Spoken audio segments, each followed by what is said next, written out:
Yus Corpus, ang spokesperson po ng Toll Regulatory Board, mga kasama natin. Sir, live kayo sa RMNDZ XL Manila, si Radyo Man Lourdes. Happy New Year. Ma'am Lourdes, isang Happy New Year po sa inyo. Happy Holidays at sa lahat ng ating kasamahan dito sa RMN, DZXL. Isang magandang hapon po. Meron hong, I don't know, pero mukhang hindi ho magandang balita dahil may toll hike po sa SLEX Star Tollway simula Enero 1, sir? Ito po yung naipabalita na sa inyo na magkakaroon po ng pagbabago ng mga toll fees pagpasok po ng January 1, 2026 sa Star Tollway at saka sa SLEX Expressway po natin, Ma'am Lourdes. No? At para mabigyan ko kayo ng konting information tungkol dito, matagal na po kasing mga petition nito na naihain ng ating investor operator ng SMC, SLEX at saka SIDC dito sa Star Tollway. Yung sa SLEX nga po meron pang parang November 2017 and 2018 yata yung Star Tollway o baliktad ano. But these are long overdue petitions na kailangan na rin pong mabigyan ng aksyon ng aming tanggapan. Binigyan po sila ng pagkakataon na makaliko ng panibagong toll fees para mabayaran din naman nila yung mga ongoing expenses nila sa operations and maintenance. Pati na rin po yung mga improvements na nakikita nyo naman na kanilang ginagawa. At ang mangyari po upang hindi maging mabigat sa ating mga motorista, minarapat po ng ating operator investor in both SLEX at saka dito sa Star Tollway na huwag mo nang singilin ng minsanan kundi gawing dalawang bahagi in two tranches ika nga para medyo magaan po sa ating mga motorista. At hindi lamang po yan, yung pong ating mga food delivery trucks, ayan po ay exempted sa ating toll increase. Mangyari lamang po ay magpa-accredit lamang po sila sa ating Department of Agriculture doon sa kanilang food lane project. Nang sa ganon itong ating mga pangunahing bilihin sa pagkain, lalo na agricultural products, ay hindi magkaroon ng basihan or magkaroon ng increase ng prices nila. Ito namang programa ito ay pinagpatuloy po natin at yung mga dati nang nakaregister automatic na po silang kasama dito sa kanilang pagbibigay. So magkano pong itinaas at itataas, Sir Julius? Opo, Ma'am Lourdes, para sa kaalaman ng ating mga motorista sa gumagamit ng SLEX, dalawang bahagi po kasi ang niyan ay i-illustrate namin sa inyo.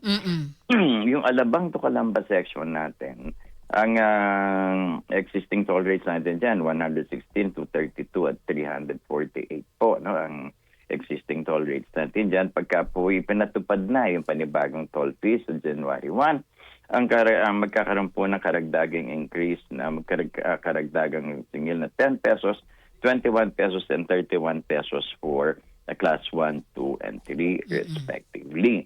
Doon naman po sa second section ng SLEX, Calamba to Santo Tomas, ang dating toll rate po dyan, 31.6394 class 1, 2, and 3. May karagdagan pong toll fee na 3 pesos, 5 pesos at 8 pesos lamang dito sa section nito for class 1, 2, and 3 respectively. Sa parte naman po, pasensya na po, medyo na okay lang po.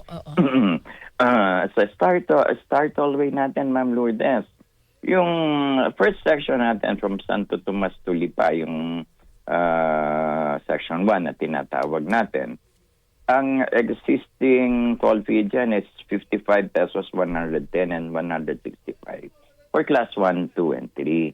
At magkakaroon po ng karagdagang singil by January 1 na 5 pesos, 9 pesos at 14 pesos lamang by January 1 as an additional rate for class 1, 2, and 3.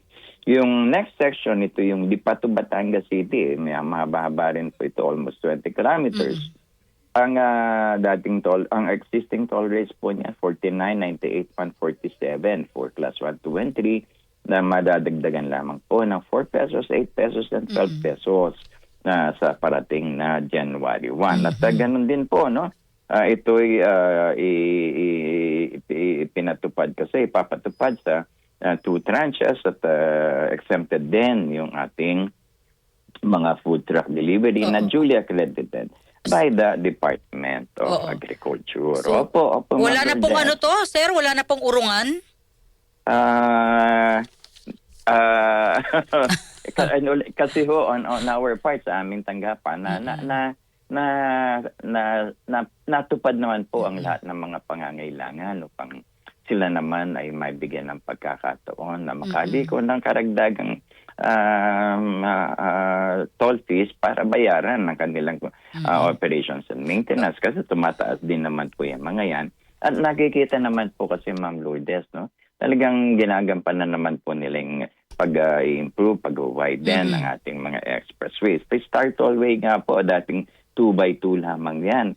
Yan po ay pagka natapos, 4x4 po yan for each direction from Santo Tomas all the way to Batangas City. So, yan po yung malaking kaluwagan sa ating mga motorista pagka natapos po yung proyekto. Okay. Bukod Ganun ho din dyan. po sa SLEX. Yes, sir. Opo. Bukod ho dyan, sir, wala na ho ba kami nga asahan? Baka magkabiglaan po na meron namang palang bayarin o babayaran yung ating mga motorista.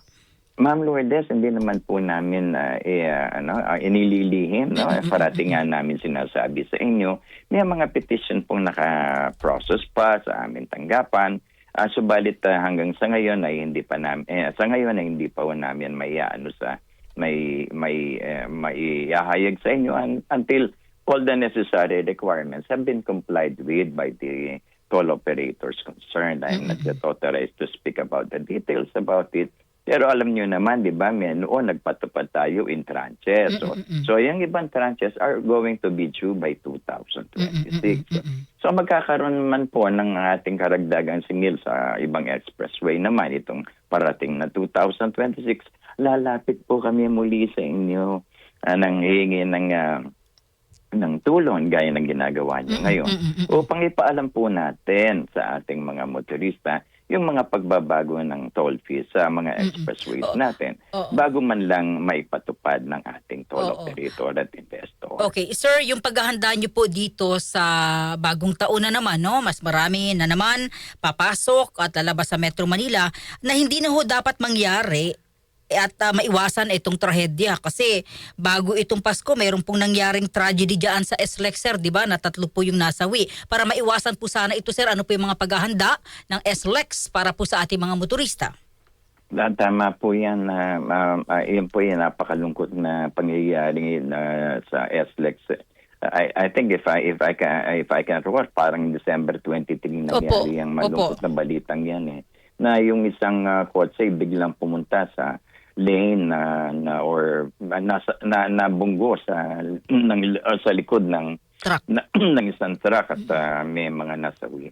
Alam niyo ho, parati naman po ang pagpapaalala natin sa ating mga motorista at yan po ay parati nating sasabihin at the same time sa mga sa ating mga patrollers kung may nakikita silang mga sasakyan sigurong masyadong mabilis ay kaagad mabigyan ng warning. At the same time, tuloy-tuloy po ang paalala natin na huwag naman po kayong masyadong nagmamadali, lalo na pagka ganitong mga kapanahunan. At i-check niyong mabuti ang kalagayan ng inyong sasakyan. Pati na rin po yung nagmamaneho ng inyong sasakyan nang sa ganun makaiwas tayo sa mga hindi ka nais-nais na insidente. Ang mga toll operators po natin, kasama na po ang aming tanggapan, ay parating nagpapaalala sa kanila na sa mga ganitong peak travel season, kung inabot man po kayo ng indulto dahil sa sabay-sabay kayo, syempre magkaka-traffic, sana naman po dagdagan nyo ang inyong pasensya. At the same time, makaiwas tayo sa road rage. Yung mga, alam nyo na, yung mga pangyayaring hindi ka nais-nahil dahil nagmamadali, kulang braking distance, para po sigurong ganun ang nangyayari dito sa insidenteng ito, nasasalpok pati yung likod. At kahit na hindi maabot sa may nasasawi pa, ay nakakapagpabagal po ng daloy ng traffic. Yan. At the same time din po, papaalala na rin para mas maganda ang takbo ng ating biyahe, ay kung pwede, yun naman pong may mga RFID, ay sigurading sapat naman po yung load ninyo. Kahit na yung sakto lang ang nakaload sa inyong RFID. Sa ganun, pag-aabot nyo sa toll plaza, ay hindi na po kayo makakasagabal kung kulang ang load ninyo.